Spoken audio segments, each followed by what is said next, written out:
Have you ever thought about the impact of your consciousness on society and the environment?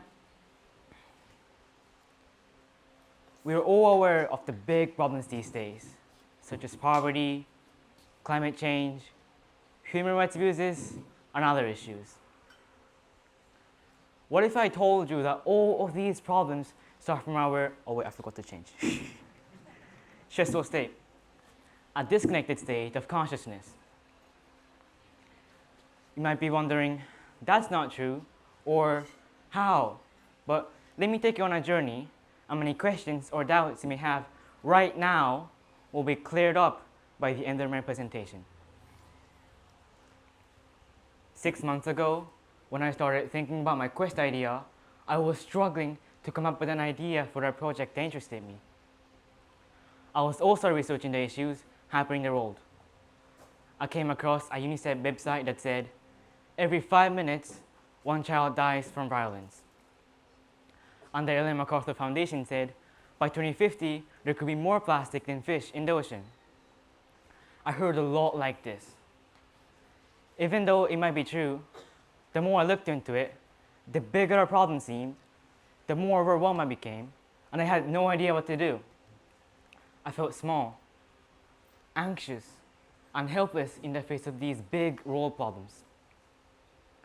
According to Clover Hogan, a Green School alumni and the co-founder of the Force of Nature organization, more than 70% of the youth feel hopeless in the face of the current crisis.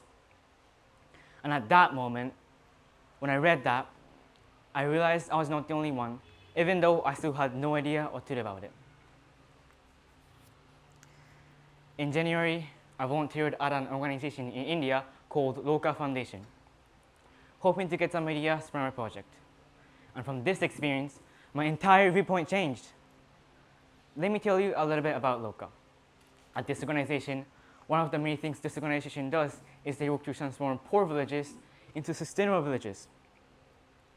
They support the villages not only by donating money or food, but also by helping the villagers think creatively. For example, the villagers came up on my idea making mud bricks that don't need to be fired, tooth powder out of local ingredients, and making leaf plates for everyday uses, but also to sell. But how are they able to come up with these ideas? The core part was that they helped them think from their hearts, inside to outside, and connect with themselves, others, and nature, and say, I love Mother Earth, and I want to take care of it. Seeing them meditate and hearing them repeat that over and over. That's what intrigued and moved me, because I started to suspect that just teaching them and donating money is not enough to make them sustainable. There was some other hidden dimension that was making them align with sustainability. At that time, I realized that the SDGs are focusing on doing, taking action, and enacting policies or strategies and on how to solve the problems that have happened, but we don't talk too much about why these problems are happening in the first place. From my time in India, I started to suspect that the reason why these problems are happening in the first place is because we're disconnected. And so many people are in a stressful state of consciousness where people only think about themselves and the benefits to their family.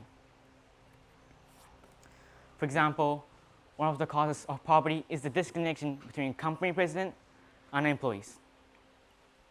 Suppose the company president is driven to only want to make a profit for shareholders to ensure comfort and safety for himself. In that case, he will uncurringly make the employees work in a poor environment, like a sweatshop.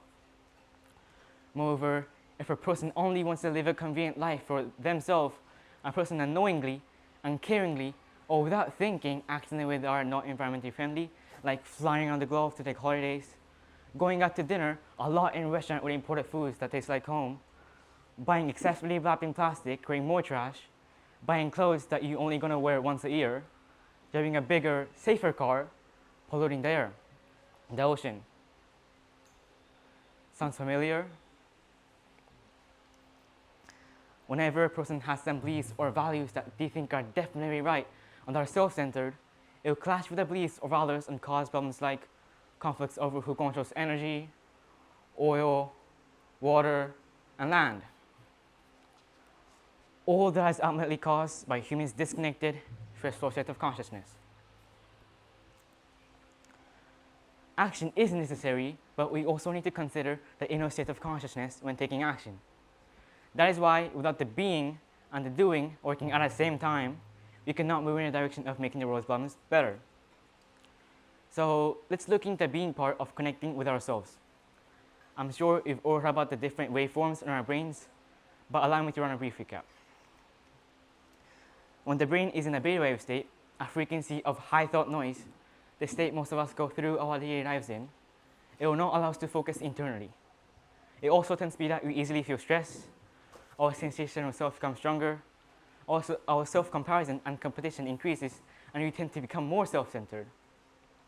At this time, we sometimes hurt others unconsciously and act in a way that are only good for ourselves and not the world around us.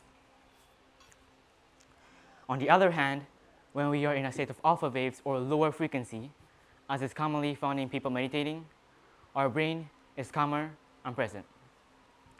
We can look at ourselves objectively and feel less stress.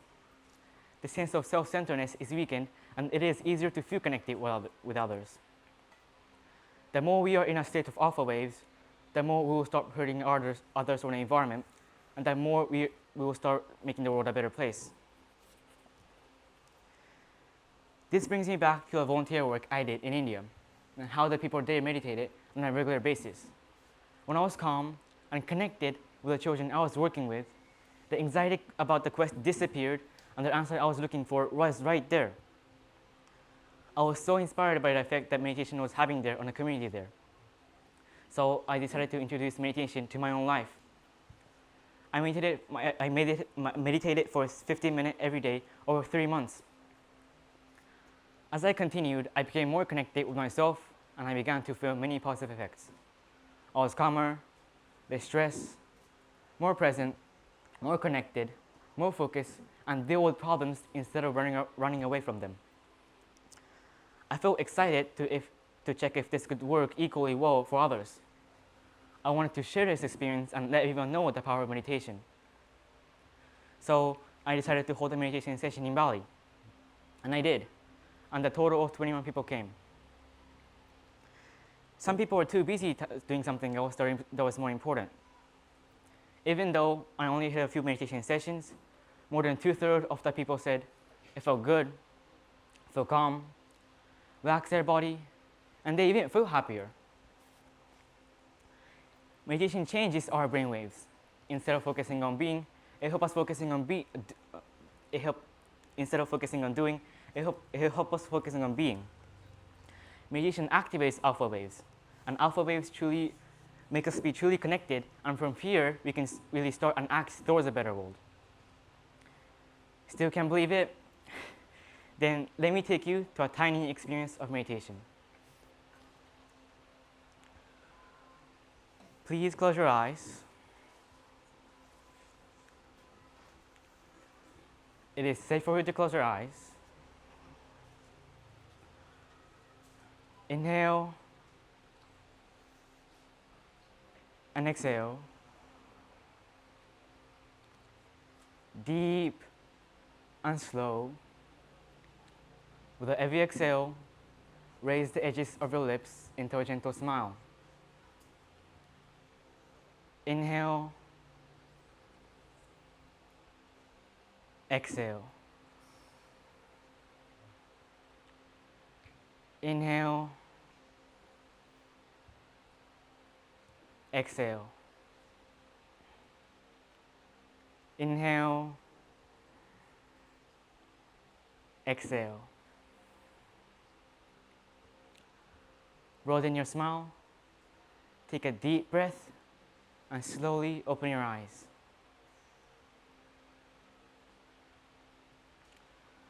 Did you recognize that with a little attention to your breath and the smile on your face, you're more calm and more present? The power to create peace is always within you. A beautiful state is a state where you're present, a state where there is no inner conflict. It is not an emotional high, but it is a state where you're feeling so connected to life. Peace, love, compassion, gratitude, curiosity, connection. All those positive emotions will follow when you are in a beautiful state. These days, people are living in a disconnected, stressful state of consciousness more than living in a beautiful state. So we must switch that state day by day by meditating. Just by being in a beautiful state, the world around you is already beginning to change. Also, by being in a beautiful state, you can connect and feel others and nature as if they're part of you. Jalal ad-Din Muhammad Rumi, a great poet and a philosopher, said, "You are not a drop in the ocean. You're the entire ocean in a drop." What I understand from this is that even though each of us can sometimes feel we're too small and disconnected to make a difference as a small ultra drop in the ocean, all the characteristics that make up the ocean are also contained in a single drop of water. The ocean itself lives inside of us. That is why when we connect with ourselves, we're connecting with the world around us. That is why we're all interconnected. You're part of something much larger. You may feel like a tiny drop in the ocean, but you're much more than that. The ocean exists within each of us, and each of us has the power to change the world, starting from inside out. From our state of consciousness, to our thoughts, to our words, and to our action. By being in a beautiful state, you automatically start to try to do something about the world around you. Also, when acting from a beautiful state, everything goes well, and the quality is different. Solving problems, coming up with ideas, and building relationships.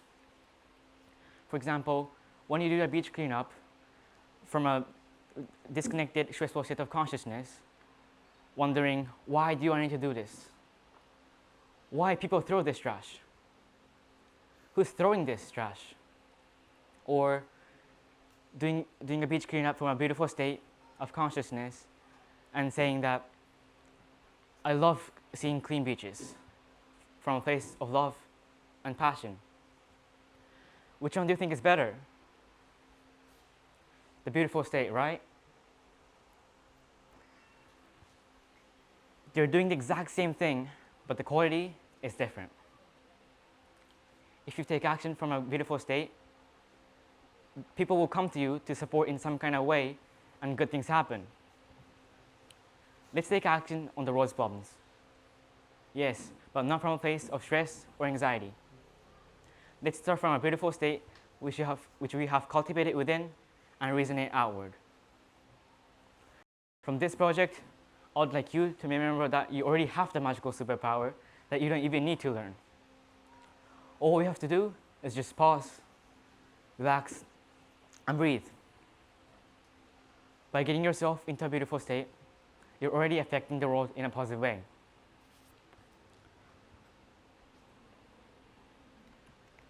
This project wasn't just my work. I was able to do this project because of the support of other people.